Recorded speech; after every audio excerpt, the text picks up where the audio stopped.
Salut tout le monde, bonjour à toutes, bonjour à tous, bienvenue dans une nouvelle vidéo. Échec, partie d'échecs en 10 plus 0. Je vous explique comme d'habitude, il n'y a pas de théorie que de la réflexion pure et dure. N'hésitez pas à vous abonner à ma chaîne, c'est quelque part en bas, là ou là, et à cliquer sur l'icône en forme de cloche pour être averti des prochaines vidéos. Je vais essayer de parler assez fort parce que j'ai de la famille qui est à la maison et il y a beaucoup d'enfants. Donc on peut en calmer environ 80%, mais le reste, il y a toujours des récalcitrants. La vidéo est partie, oui. Allez, c'est parti.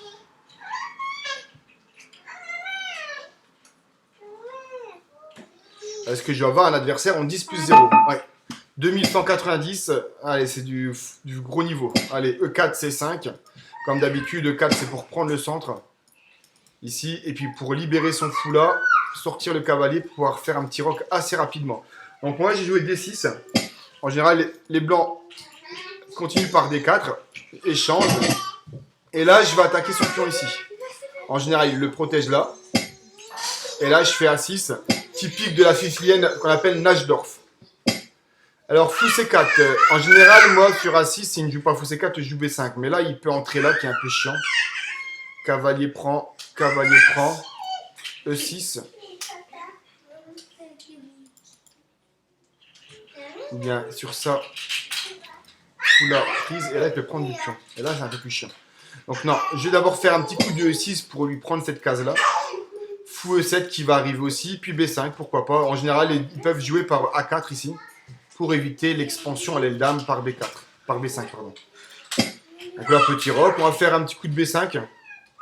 Sur B5 aussi, ce qui joue, c'est cavalier là, prise, avec des menaces de tour 1 échec. Mais dans cette situation-là, ça ne marchait pas. Donc fou E7, je mets à vis-à-vis ici, roi, pion et fou, justement s'il fait des coups de tour 1. Donc F3 renforce son centre. Là, ça me laisse possibilité de faire dame ici. Il va rétorquer par fou là. Et ensuite, cavalier qui viendra ici, qui protégera son fou.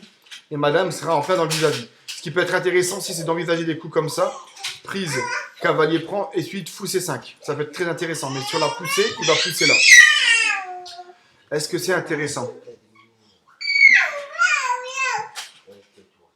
Parce que sur poussée, prise, cavalier prend, dame prend, il va avoir du fou là et me faire une belle petite enfilade là.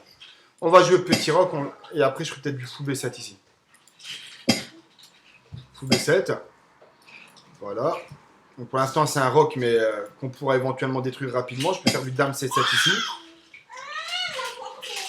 Dame C7. Et là je peux éventuellement envisager ce coup là. On va jouer ici. Je mets une force, j'attaque, vous voyez ici, toute la diagonale ici. Je libère en plus mon fou ici. Donc là, je vais prendre du cavalier, attaquer son fou. Je vais avoir une belle case ici pour mon cavalier ensuite.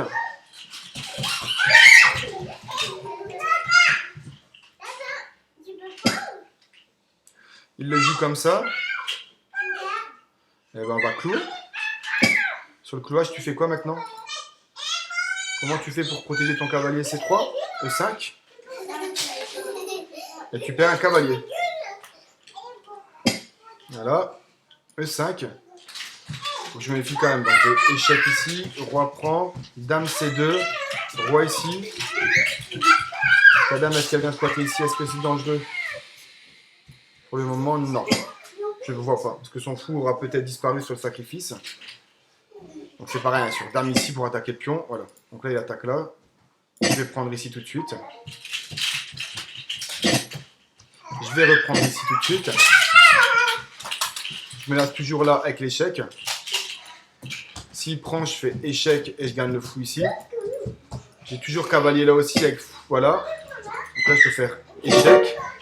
Il va clouer ma dame, mais c'est pas grave. Et il a abandonné. Donc voilà, partie extrêmement rapide. Un 2200 que j'ai explosé en 18 coups. Donc voilà, vous voyez, toujours de la réflexion assez rapide. Donc j'espère que cette vidéo vous a plu. Je vous dis à très bientôt dans une prochaine. Ciao et n'oubliez pas de vous abonner.